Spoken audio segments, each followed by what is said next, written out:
একটা ষড়যন্ত্র করেছে, দেখেছেন আপনারা? হ্যাঁ, উনি অনির্বাচিত, ঠিক আছে। আপনি তো আমাদের মহান জাতীয় সংসদের স্পিকারের পদ নিয়েছেন, ওনাকে কেউ বলেছে যে আপনি থাকতে পারবেন না? এটা একটা ষড়যন্ত্রের অংশ কিন্তু। আরেকটা সংসদ না আসা পর্যন্ত উনি থাকার কথা সাংবিধানিক ভাবে। উনি নতুন পার্লামেন্ট যে আর হবে তাদের শপথ পড়াবে, সেই কাজটা উনি করতে রাজি হইল না, তার আগেই পালিয়ে যাচ্ছে। নিশ্চয়ই এর পেছনে অন্য কোনো মাহাত্ম থাকতে পারে, এগুলি চিন্তা করেন। সুতরাং সবকিছু খালি করা যাবে না এই মুহূর্তে। হ্যাঁ, একটু ধৈর্য ধরেন, সবকিছু ঠিক মতো হবে। তবে ভাই, জাতীয় পার্টিকে জামাই আদর করবেন না, ডেঞ্জারাস। আবার কার ঘাড়ে ছাওয়ার হবে, হ্যাঁ, কার ঘাড়ে যে ছাওয়ার হবে, আমি খুব ভয়ে ভয়ে আছি। আমার বিএনপির বন্ধুরা, আপনাদের নতুন বন্ধু খোঁজার দরকার নাই।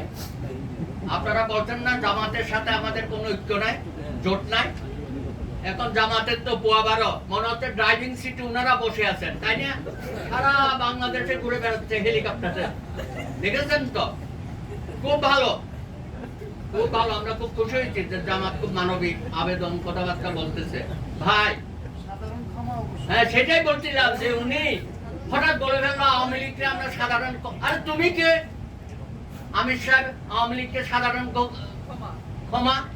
জনগণ তো আওয়ামী লীগকে সাধারণ ক্ষমা করবে না। যে অন্যায়, যে অবিচার গত 15 বছর ধরে করেছে, আরো 2 বছর বাড়াইয়ে দেন।